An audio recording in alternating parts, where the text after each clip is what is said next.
already this morning from our dynamic speakers, Ryan White programs are critical in providing care and treatment and support services to people living with HIV. One of our main messages is that we really need the combination of ACA afforded new coverage options, whether that's Medicaid, whether that's private insurance, and hopefully we'll get to a place where Medicaid is sort of universal in all jurisdictions, and with the combination of Ryan White to ensure that all people living with HIV and those at risk of becoming infected are able to access all the medical and support services that are needed to keep people healthy.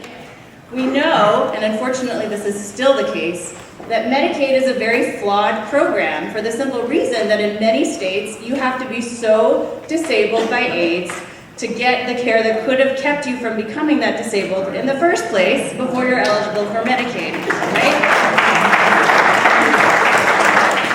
So as you've heard already this morning, there are at least over 30 states that have actual HIV-specific statutes, and then there are also states that also use HIV in their laws to sentence enhancements. These laws are not based in science, they do not reflect actual HIV transmission routes, and they do not require criminal intent or transmission of HIV. The time is now. I wish that I wasn't that person that had to do this. I feel like this is something that should have been done years ago, many years ago, and I just think, yeah.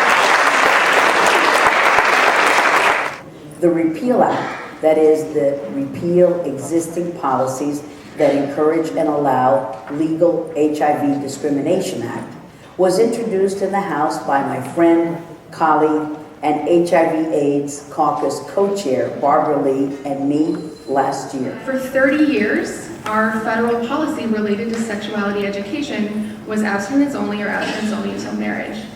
And fortunately in 2010, there was a huge paradigm shift, thanks in large part to the Obama administration as well as our champions on the Hill. And for the first time ever, there was this novel concept of sexuality education being focused and based upon science and medical accuracy and age appropriateness. For low-income households looking for rental housing across the country, the situation is dire, as you may know.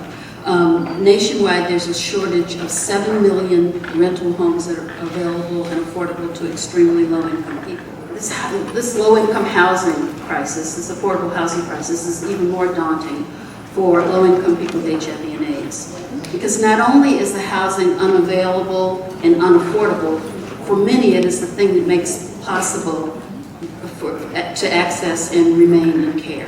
So we are a small part of the non-defense discretionary program. So we are operating in a world and in an budgetary environment that we're kind of a small part of it.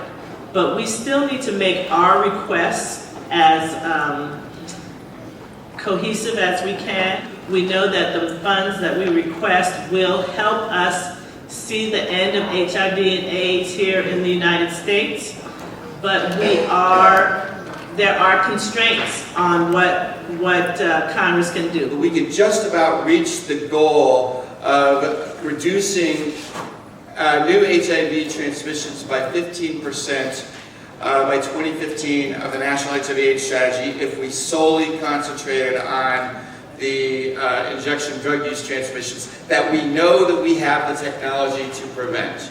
A clean syringe is key to that. Not only are we talking about saving funding by preventing HIV, but also by preventing hepatitis C, but it's not just about the funding, it's about the lives, and it's about our health, and it's about the well-being of this country.